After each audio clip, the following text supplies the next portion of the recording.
Hello, this is the first episode of my European Battle Royale in Ages of Conflict. So this is the first episode, and if you ever wondered what would happen if only one country remains standing, well, that is what's going to happen. So in this first episode, we are going to go up to 20 minutes and possibly go up to as long as 20 minutes takes us. So let's start out with the what action will be first taken in history in here. Norway has conquered some of this of them. See, North Macedonia has declared war on Greece. That is the first war that has ever happened. Czechia declared war on Poland, and Hungary and Austria formed an alliance. And many other things are happening now. Norway declared war on Russia. They have a very thin border here. And war between North Macedonia and Greece has ended. These are the new borders. Let's see. Oh man. So now Poland has conquered the first country, in the world, which is Czechia.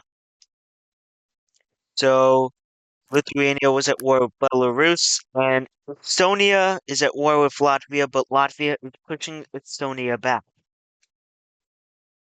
So San Marino declared war on Italy, which is actually kind of a dumb decision for a very small country. It used to be here, and San Marino was conquered by Italy. So now alliances are starting to be made. Also, this game has received regular updates over time, so I'm going to show them to you. This is the alliance map mode. It shows all the alliances. So basically, this color basically means that they have no allies. This color over here, the different colors, it shows, the different alliances. So right now there are three different alliances.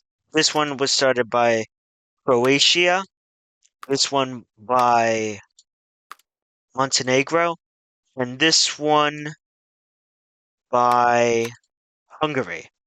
Yeah. So over here is the puppet map mode. It shows all the puppets. So Denmark is the puppet controller, the puppet master of the Faroe Islands. Germany declared war on Luxembourg, and it looks like Paris actually has the city of Luxembourg, a little bit weird. This over here is the income map mode. The more red it is, the worse the economy is. So if a country is at war, then it is kind of low. It's red. So as you can see over here, it's very good. It's a very good economy over here in the United Kingdom, France, Spain, Germany, Poland, and Italy. But over here, Ukraine, Turkey, Bulgaria, all of these countries, and kind of now here they have over here they have a bad economy. Over here they have a meh economy. Over here Russia has a good economy. And here it shows the terrain. It shows what it looks like. This is desert. This is the Great European Plain. And yeah. So that is what all of this is. All of these modes. So not too much is happening except Romania and Bulgaria are starting to fight it out. And it looks like Slovakia is trying to conquer some parts of Ukraine, or vice versa. And this is the first major war that I am kind of seeing right here. This is the first major one. Bulgaria is at war with Romania, but Serbia is forced to go in the war. So now Romania has moved its capital back. Also, these crisscross lines represent all the land that has been claimed. And now Bulgaria has become really powerful. And now they have pushed North Macedonia, Serbia, and Romania back at the same time. They're fighting on three fronts. This is certainly a dazzling war. Three fronts. I do not know how Bulgaria is doing this. And here we go. You got a mega Bulgaria. A mega Bulgaria. Germany hasn't really done anything yet other than have a war in the past, which was with Luxembourg. That's literally it. That's what they did. Looks like Belgium has declared war on France, but it looks like France might be successful in their invasion. Um, Looks like Ukraine has two puppet states now, Belarus and Slovakia. And it looks like Bulgaria is at war with Moldova right now. It looks like Lebanon has conquered a little bit of Cyprus here and is trying to conquer a little bit of Syria, but I am not sure if they will be successful in conquering the capital. They might, but Syria is just going to end up moving the capital like all the way up there. And Greece and Turkey and Bulgaria and Turkey are at war with Greece. And Bulgaria is actually, for the first time, kind of like they're struggling with this war. So it looks like Poland has might have they have expanded a little bit into what used to be Czechia and Slovakia. And now Belgium is actually pushing into France right now. And Croatia just had a massive war. And Bosnia Bosnia is at war with Serbia. Serbia is at war with Bosnia and Albania at the same time. And Bulgaria is starting to become one massive nation over here, comparable, well, not really, but partly comparable to the size of Poland. They're just 900 land squares off. So right now, Bulgaria has conquered here. Oh, and Romania has come to take Bulgaria back. And it looks like this might be the downfall of Bulgaria, but they are starting to push back Romania just a little bit. And now that their economy is pretty much done for because they wasted too much, it looks like Bulgaria might be a puppet state, be at peace, or or be conquered. Looks like Turkey might have taken over Greece. And yep, the answer was peace. And Poland has declared war on Germany. Let's see what happens here. Oh, nothing really. Looks like Denmark has a puppet state now. No, Germany has a puppet state, which is Denmark. And it looks like Kazakhstan might have gotten a little bit extra big with its wars with Russia. And let's see what the newest countries in the world are in Europe. So you can go into statistics, go to age, scroll all the way down, and as you can see, it looks like the first nation, which is 22 years old, is, I don't know really how to pronounce it, please tell me if I'm wrong, Dagestan. That is the first country, but the first new country. Okay, so Germany has declared war on Belgium and the Netherlands at the same time. And right now, Germany is kind of failing at their invasion attempt. And it looks like Germany is getting really pushed back, especially by the Netherlands. So it looks like, oh, oh, oh man. Russia is really trying to punch down on Latvia, Belarus, and Ukraine. Did you know that Russia has a little spot here called Kaliningrad? It's a little enclave. Poland took it. So right now, Russia is taking over Kazakhstan, trying to take over Ukraine, but Ukraine is starting to push back against Russia because they got a low combat efficiency, but they reorganized their troops. So now they seem to be working into Kazakhstan, but the rivers are kind of blocking their attacks. What a massive war. And now we got a second war between Germany and Poland. Okay. And it looks like a giant country comparable to the size. Hmm. It's comparable. It seems to be comparable to the size of Syria. Kurdistan is comparable to the size of Syria, with only 400 land squares, short. So, ex I can't pronounce that. Russia is starting to, oh, and they just transformed them into a puppet state. Okay, so the world borders have not really changed too much.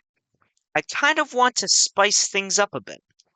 And it looks like Russia has a lot of puppet states. I wonder what country should I unite? Oh, Spain has like a little bit of like, you know, it looks like they have taken over the Iberian Peninsula, which is around here. They have taken over that. Spain is trying to leak into France a little bit, but thanks to these mountains, they're not really successful in their attacks. But the war is starting to get more severe right here and here. And it looks like Spain is starting to gain more land from this war. Although it's kind of resulting in a stalemate, but it looks like Spain has gotten more powerful and is starting to take over France. Lithuania right here is trying to conquer Poland and Ukraine at the same time, and they have grown kind of as exponentially. It looks like Denmark is getting its old lands back because they in the past they used to be longer, like into the peninsula more. And Germany has declared war on the Netherlands and Belgium once again, but once again they are not really they are not really successful in their attacks, and the Netherlands might overrun Germany. And it looks like Germany might stay almost landlocked. They lost three cores, or three major cities, Frankfurt, Berlin, and Hamburg. Wow. And it looks like Spain has conquered most of southern France. And it looks like Italy is pretty much in parts now.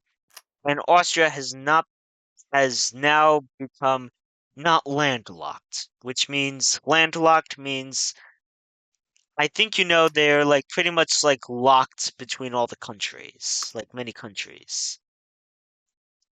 Okay, so we got a revolt here. It's Crimea. It's in they revolted from Ukraine, and and it looks like Latvia declared war on Ukraine, and it looks like Russia is also joining in on the war. Feel like we should make a union somewhere in Central Europe. So let's start by creating a custom country right here. I am gonna let, okay, wait. I'm just gonna let Serbia battle out with Italy, see how it goes, and actually let Serbia annex some countries in the process. I'll let Serbia annex these countries. I know it might seem overpowered, but I feel like we need a major superpower right here because we cannot have a lot of like separation here. So let's rename this to the Central European Union. It is not related to the current EU. It is not related. I repeat. This is a country union comprised of many past countries into what used to be Serbia. It's now the year 2100, and France is at war with Belgium and the Netherlands. The United Kingdom hasn't really gotten into any wars, actually. Well, now Iceland declared war on the United Kingdom, and it looks like France is trying to push deeper into the Netherlands. Will France get Berlin? They might. Oh, and they are starting to push France back.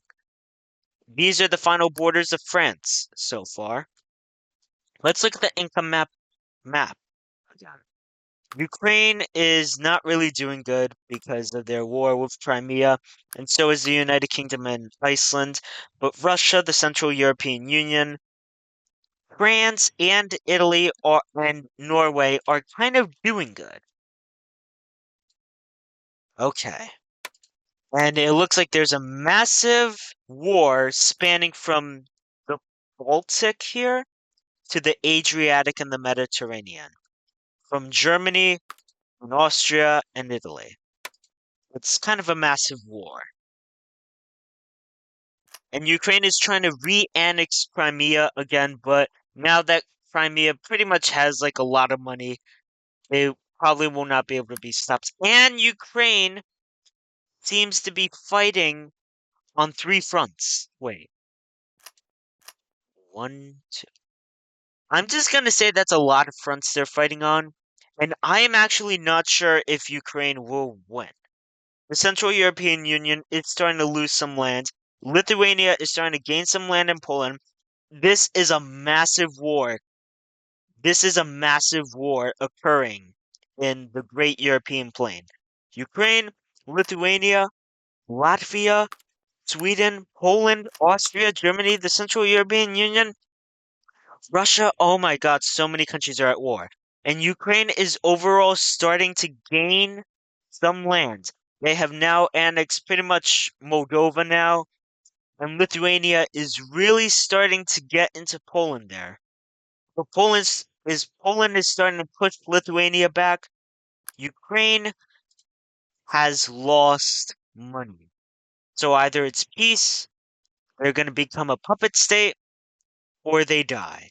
And the most likely fate of Ukraine might be them dying. And there goes Ukraine. The Central European Union, the Central European Union has gained a lot of land from the war and has mostly conquered these parts. Now Crimea smudged between all of these. Oh, they just died because of Turkey. I was just going to explain on how. I feel like I should have kept this part divided because now there's just too much power going on here. Let's look at the income map mode. Now the Central European Union is one of the best countries that has a high income. Let's slow down time a little bit.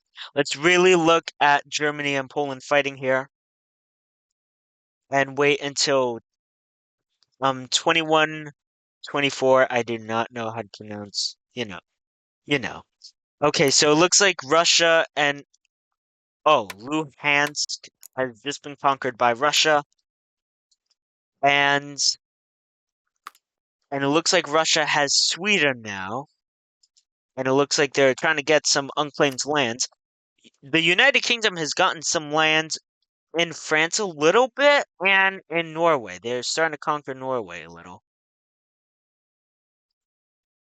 And it looks like Russia has a revolt. And these are the lists of the four revolts. Um, Kiruna, Belarus, Stockholm, and Ukraine. And Ukraine's new capital is Donetsk. Don, I cannot pronounce that. I'm sorry. Okay. The Central European Union spans from the Adriatic Sea to the Black Sea. Let's wait until the current month.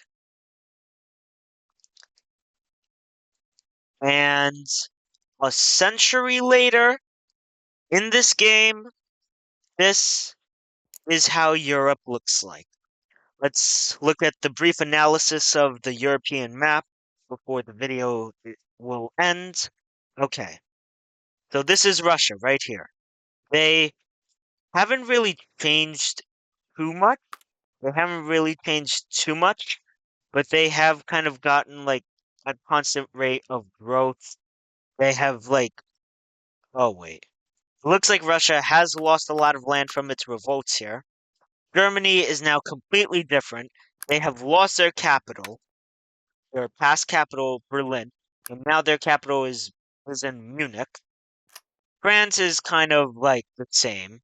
Spain is now allies with France and most of northern Africa. Italy seems to have conquered Malta twice because they revolted, and Tunisia. The Central European Union has been made in well, they have been made, and you know, they have united and they have become really powerful. Now, finally, let's look at the statistics before we end this video. So this is the area, the biggest country currently. The Central European Union is the second biggest. Turkey is the third. fourth is Spain, and fifth is Kazakhstan. Now let's look at the max area. Pretty much the same thing. Ukraine was kind of big. They are still back. Age of the countries: 1, 2, 3, 4, 5, 6, 7, 8, 9, 10 countries. 1, 2, 3, 4, 5, 6, 7. Yeah, 10 new countries have been formed. 10 revolts have been succeeded.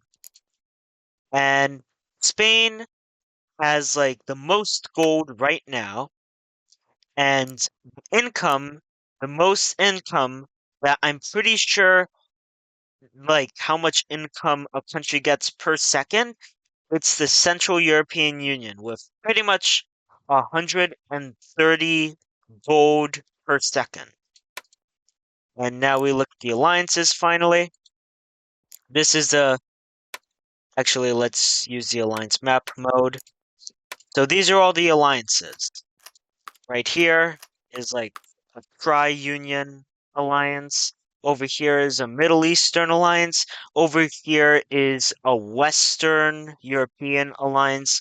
Over here, it's kind of a little bit of a Central European alliance. I wonder in the next episode, will this alliance grow into the Central European Union and possibly Ukraine and maybe Belarus? I don't know. I wonder if these alliances will grow or something else would happen. This has been one heck of a ride. We've seen the rise and fall of certain nations, the rise of Bulgaria, like over here, expand pretty much almost conquering Romania, Turkey conquering Greece, Italy kind of like building back its empire again, France changing, Germany absolutely being crushed in a few wars, and so as Poland. Lithuania, you get my point. It has been one wild heck of a ride. So now you get to see what happens next in episode 2. Goodbye.